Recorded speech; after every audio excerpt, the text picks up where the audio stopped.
Hey guys, welcome to another video. Blessings here today. Magandang buhay mga ka-blessings. Mula Luzon, Visayas at Mindanao.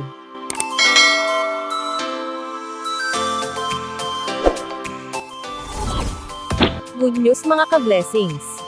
Dahil ang payout po ng cash grants, para sa mga beneficiaries ng Conditional Cash Transfer Program, o Pantawid Pamilyang Pilipino Program ng DSWD, ay nakaschedule na po ngayong araw, ika-13 ng Abril taong 2024, araw ng Sabado. Narito po ang payroll schedule, para sa bawat rehiyon. Para sa Period 4, 2022, RCCT-CVS Regular and Initial Regular, BARMM, CAR, NCR, Caraga, Region 2, Region 3, Region 4A, Mimaropa, Region 5, Region 6, Region 7, Region 8, Region 9, Region 10, Region 11 at Region 12. Para sa Period 4, 2022, Additional 4-piece Listahan 3 HHS, CVS Regular, ARMM, Region 9, Region 5 at Region 12. Para sa Period 3, 2022, RCCT Retro, Retro Manual VRD, CAR. Para sa Period 2, 2022, RCCT Retro, Retro Manual GRD, Mimaropa, CAR at Caraga Region. Para sa Period 6, 2022, Additional 4-piece Listahan 3 HHS, Retro Payment for Reactivated HHS SWD ay 1 at 2, EDUC Batch 1 at 2. Sa lahat ng rehiyon.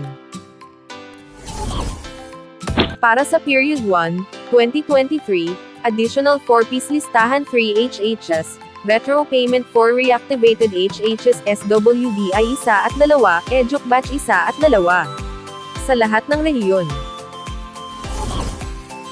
Para sa Period 2, 2023, Additional 4-piece Listahan 3 HHS, Retro Payment for Reactivated HHS SWD ay 1 at 2, EDUC Batch 1 at 2.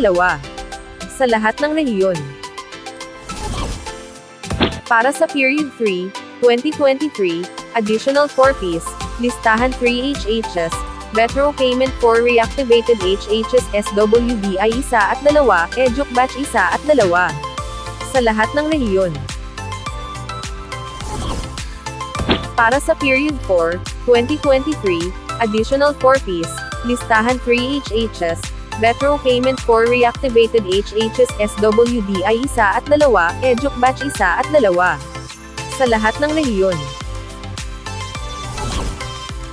Para sa Period 6, 2022, Additional 4-piece Listahan 3 HHS, Retro Payment for Reactivated HHS SWD ay 1 at 2, Health Price Batch 3.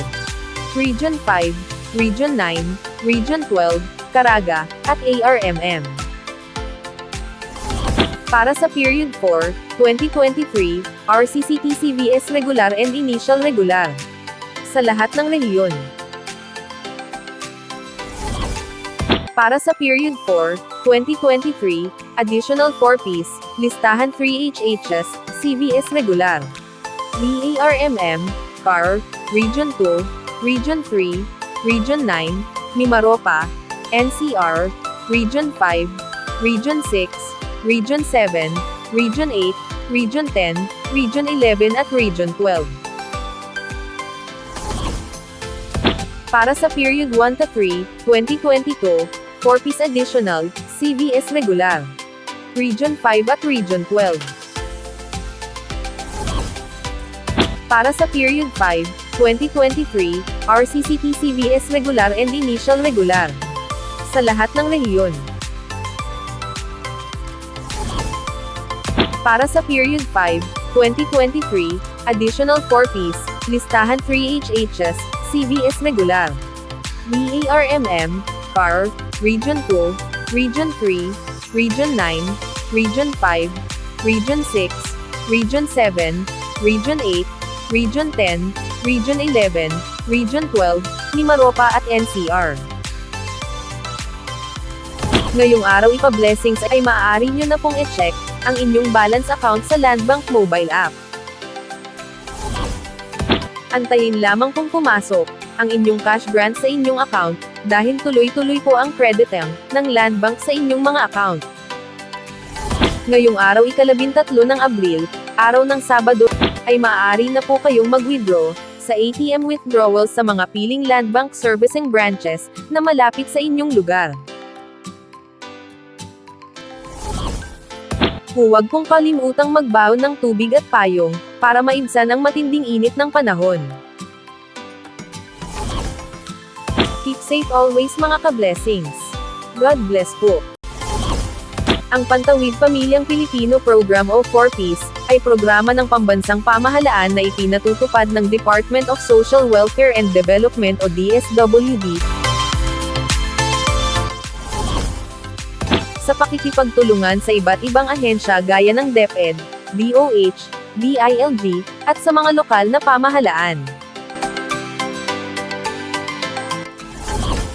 Pinagtibay ang programa sa pamamagitan ng pagsasabatas nito bilang Republic Act 11310. Ayon sa batas, ang 4Ps ang magiging pambansang stratehiya upang mabawasan, at kalaunan ay puksain ang kahirapan sa ating bansa.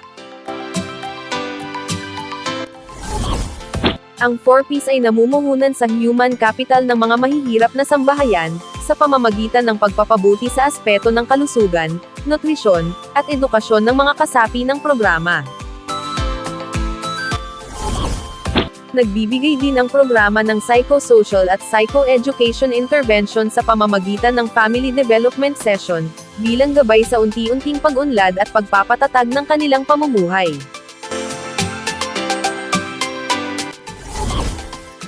Noong ika-17 ng Abril taong 2019, isinabatas ang RA 11,310, na mas kilala bilang Anak Institutionalizing the Pantawid Pamilyang Pilipino Program o 4Ps Act. Sa pagsasabatas nito, ang 4Ps na programa sa ilalim ng Department of Social Welfare and Development ay magiging permanenteng pambansang estratehiya ng gobyerno, upang puksain ang kahirapan sa bansa,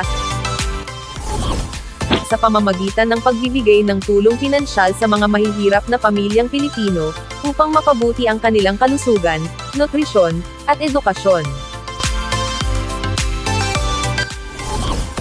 Sino-sino ang maaaring maging benepisyaryo ng 4Ps? Ang mga maaaring maging benepisyaryo nito ay mga mahihirap na pamilyang Pilipino, na siyang makakasunod sa mga kondisyon ng programa. Automatikong kasama na sa targeting system na ito ang mga magsasaka, mangingisda, walang tirahan, katutubo, informal settlers, at mga pamilyang nasa malalayong lugar, o geographically isolated and disadvantaged areas.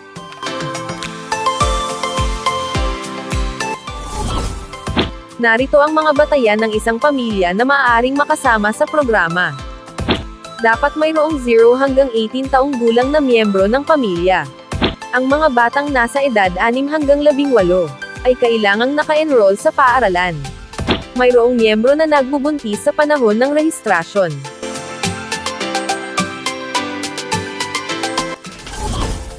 Ang isang kwalipikadong pamilya ay maaari lamang maging benepisyaryo ng programa sa loob ng 7 taon. Paano makasama sa Pantawid Pamilyang Pilipino Program o 4Ps? Ang mga benepisyaryo ng programa ay pinipili, sa pamamagitan ng National Targeting System for Poverty Reduction o listahanan.